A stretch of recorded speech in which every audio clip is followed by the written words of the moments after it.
de aprender inglés, que habla el lenguaje maya, se hace fácil, porque la lengua.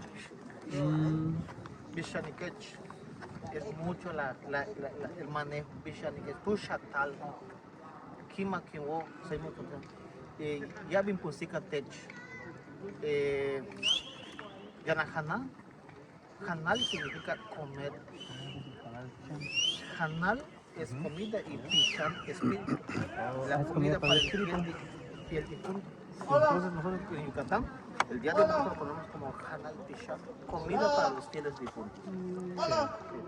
Una pregunta, ¿en tu vida diaria con tu familia te hablas en Claro, maya no solamente o en con español? mi familia, con mis amigos. Sí, tu Con mis comunidad compañeros, exactamente mis compañeros. El celular, pues que esté con demasiada gente y me están hablando en el lenguaje maya, tengo que hablarlos en el lenguaje. maya, Por eso, sí. al final te escuchan que estoy hablando y mucha gente se voltea a ver quién está hablando. ¿Hasta por WhatsApp? Todo, exactamente. Sí, Oye, así. perdón, no escuché tu pregunta. ¿Le preguntaste de dónde aprendió el maya? No, esa le pregunté que si pues, tu lengua nativa es el maya. Pero tú lo aprendiste por generación de tus abuelos. Bueno, normalmente no para sabes. serle sincero, la aprendí en casa. Ajá, viene desde Porque casa, en la ¿no? antigüedad, para serle sincero, Chichén Itzá no estaba abierto al público. Si tú vivías en esos lugares, tenías que viajar hacia Cancún, que estaba en su máximo esplendor en la antigüedad. Exactamente. Entonces, pues mis padres, ellos viajaban en Cancún para trabajar y me dejaban con los abuelos. Entonces, los abuelos no hablaban pues español. Para pedir un vaso de agua a la comida, tenía que aprender. Entonces, la necesidad me hizo aprender. Entonces, yo no lo aprendí en la escuela. Sí, porque fíjate que la mayoría de conocidos aquí en Yucatán que tenemos que hablan la lengua maya es con sus abuelos. Porque Es correcto. y ya es la última generación la que dominaba la lengua maya, porque ya, por ejemplo, ya tu generación, si tú le inculcas a tus hijos, sigue Es la correcto. lengua. Incluso si no, ya tengo se una va niña, perdiendo. ahorita la tengo mandado en una escuela completa de indígenas para que aprenda el lenguaje maya. Y veo que no se pierda. Sí, es bonito, exactamente, para Incluso que en no un se futuro pierda. quisiera ahorita prepararlas, que aprenda no solamente inglés, que hable francés, Claro. alemán, portugués. Entonces prácticamente hoy en día tenemos escuelas. Cuando yo inicié, exactamente, cuando yo inicié para ser guía de turista, con duras penas me mandaban a la ciudad en nuestra capital llamada Mérida, porque es los únicos lugares donde hay escuelas. Entonces tenías que viajar, sacrificarte, juntar un poco de centavo para irte para allá. Y regresar sábados y domingos y trabajar en esos lugares y volverte a ir el domingo en la noche. Ahorita tenemos muchas oportunidades. En mi población hay una escuela, ¿De qué población eres? Piste, en inglés para varios idiomas. Entonces, ahorita hoy en día hay mucha, el famoso internet. Puedes aprender muchas cosas en el internet. Sí. En la antigüedad no es por medio del libro. Y a veces ni libros tenías. Libro hay, Sí. exactamente. Mayormente yo lo aprendí con un poquito del inglés, vendiendo artesanías. Escuchando como Lo que los le decía loritos. tú, se escucha. Sí. Y así pues prácticamente ya cuando tú empiezas de prepararte, cuando ya tú ya tengas, el muy complicado es el verbo to be. Después ya le pones el was, el were, el will. Pero algo ya le vas platicaba agarrando. yo con mi tío ahorita esta mañana de la lengua, generalmente cuando estás pequeño en escuchar cualquier idioma, lo escuchas Y es como hablar el en inglés. Si tú vives en Estados Unidos, el escuchar ya no existe. Lo mismo con el maya. Incluso hay mucho significado. Si digo am es amar. Cam es serpiente. Am también es amarillo. Tienes tres palabras ahí con diferente acentuación y significados. diferentes significados. Exactamente. Es como tú digas beer con Ajá. cerveza, beer con barba. Exacto. Son tres, es lo mismo con el lenguaje maya. Incluso hay palabras similares. Si yo te digo un agujero como el arito, digo hole. En inglés, ¿cómo viene siendo agujero? Hall. Hole, es lo mismo. Si yo digo una gallina de patio, digo cash. Pero cash en inglés. Ajá. Dinero en efectivo. Exactamente. Digo, voy a hacer wish, voy a hacer pipí. Pero wish en maya también es desear. O sea, en inglés es desear. No, en inglés. En inglés. Entonces prácticamente si yo digo también un gas en el estómago, kiss, pero también kiss, un beso. O sea, sea, pero la- sé que en maya kiss es un gas Es un y gas. en inglés es un beso. Exactamente. Ya aprendimos Y hay algo. ¿Se van a dar un muchas kiss? palabras. Exacto. Díganme Digas de un cuál. gas, es un beso. ¿En qué idioma? ¿En qué idioma exactamente? Palmas que especifiques. Más que nada el yash. Yash también puede decir yashi, es el primero. Yash verde. Puede decir también otra palabra muy parecida que se repita. Sería, podemos decir, es un poquito vulgar. With es trasero. Eat también, en inglés es with it. Eat, ¿qué es en inglés? Comer. Comer. Y ahí vas. Sí, o sea, esa palabra es muy Y te similar. ayuda demasiado. Exactamente, hay muchas palabras. Como risa. Eso se dice en maya, pero en inglés y asocia. Se te vuelve a Es acordar. increíble, ¿no? Sí. Que al final de ¿Alguna cuentas otra todos pregunta tenemos acerca? Es relacionado. correcto. ¿Alguna pregunta acerca del campo? Pues vamos a hablar. ¿Esto qué era? ¿Me recuerdas? Se le conoce como el trono del hombre barbado, pero lamentablemente si nos acercamos, pues le echaron como un líquido por los arqueólogos y no se puede identificar. Entonces, en el centro de ese basamento se lo conoce como el trono del hombre barbado porque se encontró un personaje plasmado con su barba y su capa. Su casco, su barba y su capa. Pero eso no fue Ellos pensaban que era la llegada de la serpiente emplumada, pero es un vikingo que llega en el puerto de Veracruz, el famoso Eric el Rojo. Pensaron que era la llegada y lo plasmaron como la llegada de Cuculcán. Qué pequeña Se le conoce como Eric el Rojo. Cuando él baja en el puerto de Veracruz, tiene su casco, su barba larga, pero el color rojo, los ojos azules, su casco y su capa. Incluso, y ese mismo venía atrapando los peces, le quitaba las agallas, pero lo tiraba en su canoa. Venían las gaviotas, se comían, pero dejaban todo su plumaje. Entonces con él baja y tiene plumas, es la serpiente. Y lo confunden como la llegada de su Dios. ¿Okay? Nos vamos en lo que viene siendo el templo principal. Vamos a avanzar.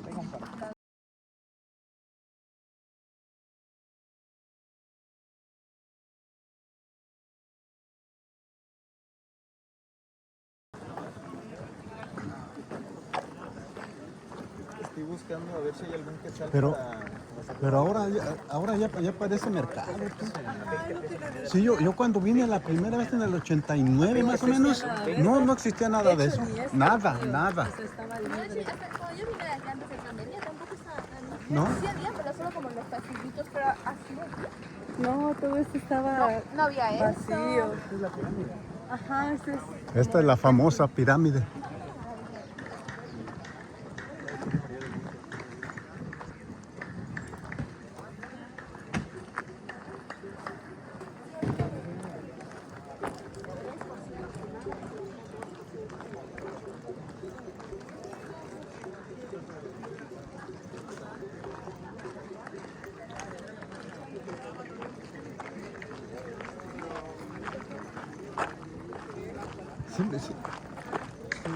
Sí me sacan mi sombrero por ahí, pero de atrás o de acá atrás. Mira. ¿En la grande? No, aquí, acá, en medio.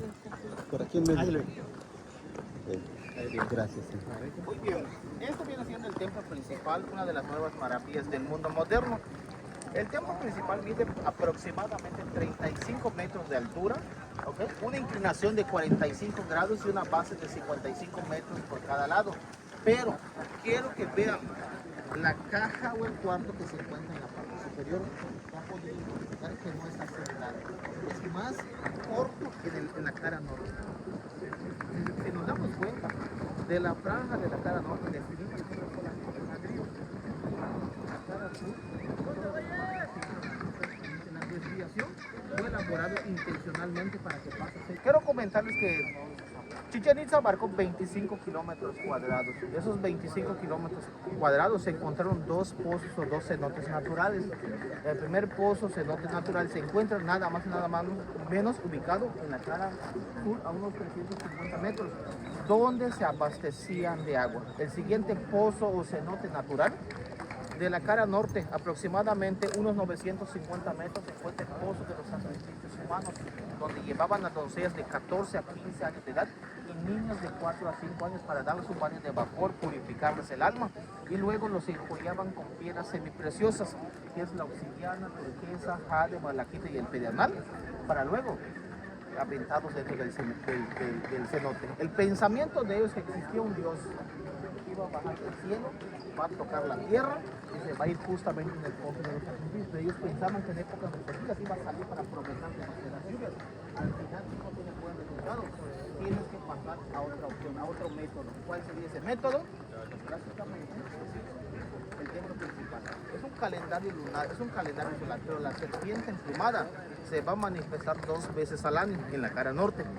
Vienes en este lugar, das tus cosechas, das tus ofrendas, quemas tu copal y das esencia de flor y tampoco tienes buen resultado.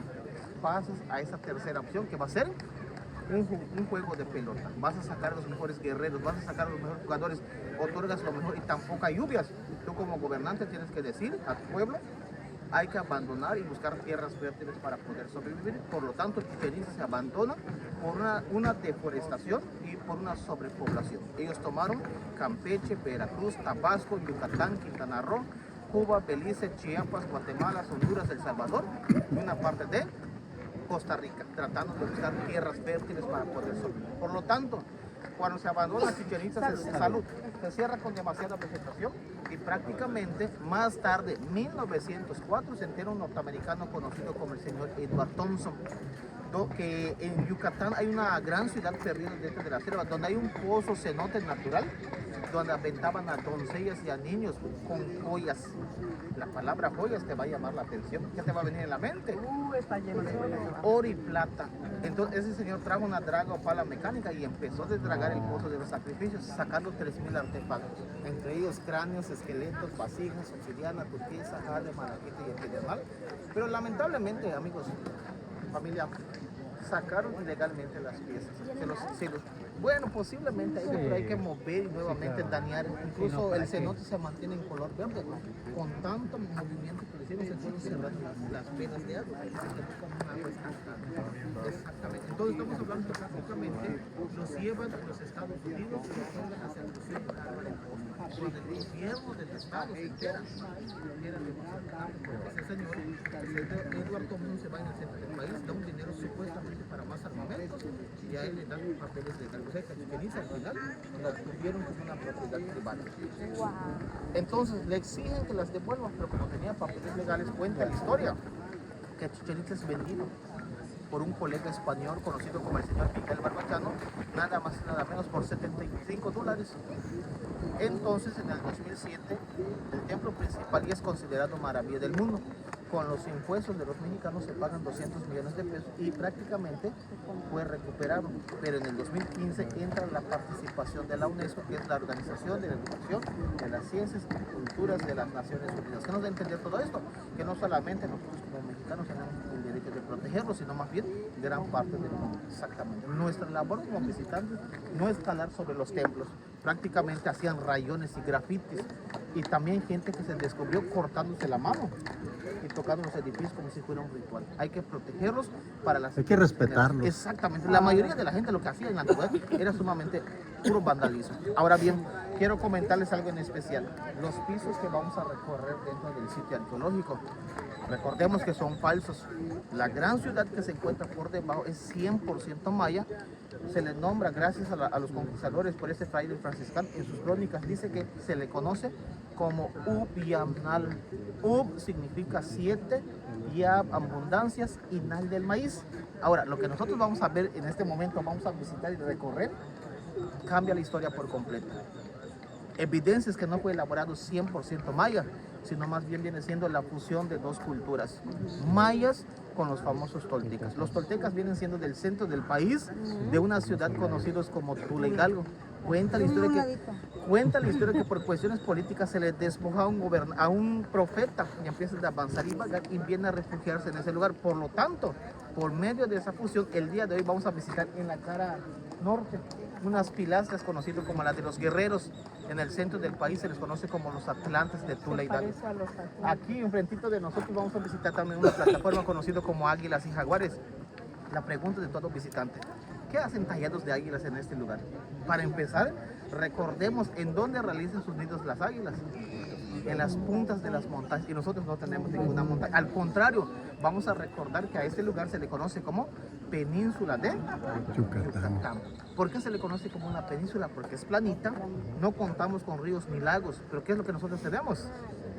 Cenotes y cerca del mar, y estamos rodeados de pura costa. Entonces estamos hablando que están cubiertos por el mar Caribe y el famoso Golfo de México, por medio de unos impactos de unos meteoritos aproximadamente hace 65 millones de años. No sé si han visitado ustedes que están en Mérida.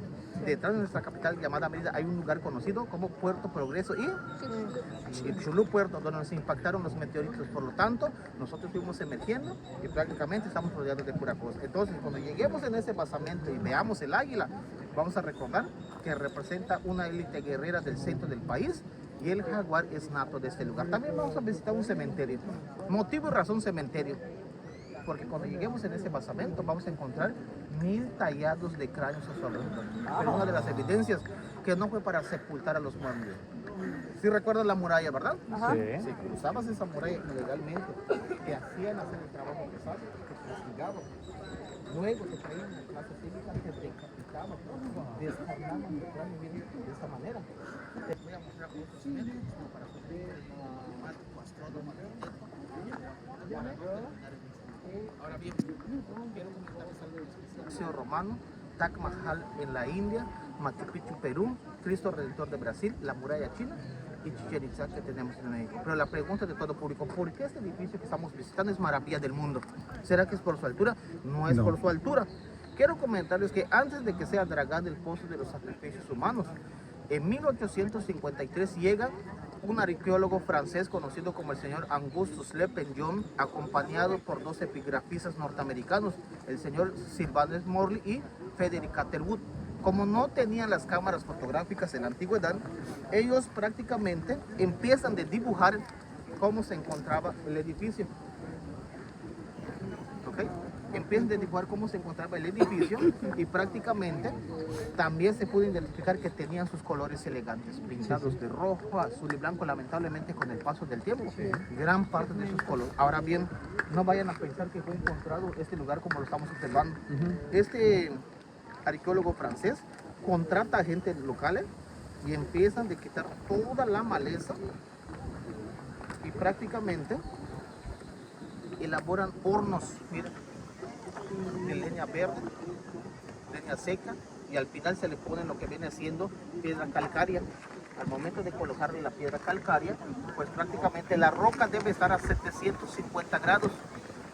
Se retira la roca, se le echa un tantito de agua, y al momento de estallar, la piedra calcárea se convierte en cal, mezclados con agua y miel de abeja bien diluido, pasa a ser como una especie de cemento. De esa manera se empezó la restauración, pero sin querer en la cara norte, esa gente que contrata mueven unos ladrillos y descubren que en el interior cuenta nada más y nada menos con el acceso de un segundo templo. Solamente que el templo se encuentra a una altura de aproximadamente 22 metros, sujetando 65 escalinatas, multiplicados por 4 nos dan 260, que representa 9 fases lunares con 9 meses de gestación. Prácticamente este edificio representa el vientre de la mujer. En la parte de arriba se encontró una pequeña cámara o cuarto, ¿ok? En esa cámara o cuarto se encontraron 2 tallados en piedra, que hasta los días de hoy se encuentran por debajo de la maravilla del mundo, bautizado con el nombre del famoso Balaam o jaguar. Y este personaje, no sé si lo conocen, el hombre de las garras rojas. Cuando lo encontraron por debajo de la maravilla del mundo, estaba pintado prácticamente el pequeño platón que tiene sobre su abdomen, donde practicaban los famosos sacrificios humanos. ¿Okay? Yo en aquel tiempo, fue que en el 88 creo que vine, todavía la gente se subía y yo contaba con una vigueta de metal, con una cadena de cadena que estaba, sí, se podía sujetar. Sí, allá adentro es donde está adentro es donde está. Es correcto. Sí, adentro. Lamentablemente se cerró en el 2003. Sí. ¿Por qué? Porque se detectó que fue robado una cuenca de jade de ese personaje. Si no, no se preserva. Es correcto. Bueno, Ahora bien, la restauración del edificio, no vayan a pensar que prácticamente no tuvo un proceso. Así, mire, así prácticamente. Fueron colocando nuevamente los ladrillos, pero después que se termina de restaurar, se dan cuenta que cada escalinata mayor soporta 91 escalones multiplicados por los 4 lados, nos da 364, más el último templete que se encuentra en la parte superior, el número 1. O sea que la restauraron, no estaba exactamente así como está. Estaba sumamente cubierto con demasiada vegetación. Se duró aproximadamente unos 40-45 años la restauración de esos edificios. Entonces, van contando, se dan cuenta que son 91 por 4, recordemos que son 364 más el último templete que se encuentra en la parte superior, el número 1, 365 días del año. Ahora bien, en el 2015 llega un gran arqueólogo norteamericano que le trabaja a National Geographic, conocido como el señor Guillermo de Anda. Pide un permiso al Instituto Nacional de Antropología para colocar kilómetros de electrodos alrededor del templo y detectan que en el centro de la maravilla del mundo cuenta nada más y nada menos con un cenote, que para ellos viene siendo la entrada del inframundo. El inframundo, calendario lunar y calendario solar, divididos en 3 fases. Motivo y razón, porque se ha podido identificar que se hace referencia nada más y nada menos al árbol de la vida o al árbol de la ceiba. Prácticamente en las raíces colocaron 9 dioses en el inframundo, 7 en la vida terrestre y 13 en la parte superior. Pero la pregunta del todo público, ¿por qué 9 dioses en el inframundo? Representando 9 fases lunares o 9 meses de gestación. Prácticamente podemos decir que las raíces es el vientre de la mujer. 7 en la vida terrestre. ¿Por qué el número 7? Porque tanto como hombre y mujer, en el rostro humano, en la cara, tenemos 7 orificios, que son oídos, ojos 4, boca, fosas nasales 6 y la boca y boca. 7. 13 en la copa del árbol. ¿Por qué el número 13? Porque tanto como hombres y mujeres a los 13 años somos por igual, pero tenemos 13 coyunturas en el cuerpo, mayores, lo que se digo menores entran los deditos, que son tobillos 2, rodillas 4, caderas 6, muñecas y manos 6, 7, 8, antebrazos 9, 10, hombros 11, 12 y el cuello 13. Si nosotros multiplicamos 13 articulaciones por 7, nos da 91, que representan 91 escalones. Ok, nuestro cuerpo tiene 4 extremidades, el templo tiene 4 fachadas. 13 por 7, 91, por 4, 364. ¿Quién manda la señal para que nuestro cuerpo esté en constante movimiento? El cerebro es la caja del cual prácticamente nuestro cuerpo está relacionado en el árbol de la vida o en el árbol de la ceiba y está plasmado en una de las nuevas maravillas del mundo moderno. Ahora bien, quiero comentarles algo en especial. De que tiene las mismas medidas, la base sí la tiene, ¿ok? Pero si nosotros nos vamos en la cara norte, esta base, ¿ok? Va a pasar, este cuadrado que tengo en mano va a pasar a ser esta figura, así es el templo. ¿Qué figura tenemos así? Un romboide. Entonces se ha podido identificar que el edificio fue elaborado nada más y nada menos por el movimiento del Sol. Se ha podido identificar que nuestro planeta Tierra Está girando. prácticamente no está centrada sobre su eje, tiene una inclinación. Geográficamente nos entienden que la inclinación que tiene son del 23.5, pero lo que utiliza la NASA son de 17 grados. Evidencias que ya fue estudiado por la NASA y tiene la misma desviación que nuestro planeta Tierra. En la cara norte el maya tiene plasmado el conocimiento del famoso equinoccio. ¿Qué es un equinoccio? Conocemos justamente la línea del Ecuador, cerca del Sol. Cuando nosotros decimos la palabra equinoccio, vamos a recordar que estamos hablando en un lenguaje, en una escritura que nos inculcaron los españoles. Los conquistadores desde el latín, del latín al español, equinoccio viene siendo equidad e igualdad, cuando el día y la noche es sumamente por igual. 12 horas del día y 12 horas en la noche, y ocurre 21 de marzo y 22 de septiembre. Solamente que en marzo es la llegada de la primavera, labramos marzo, abril y mayo, llegamos a 45 grados, quemamos junio y julio, prácticamente vamos a plantar, agosto y septiembre vamos a ir a retirar. Entonces el 21 de marzo, 4:15 de la tarde, el sol toma su máxima altura, ¿ok?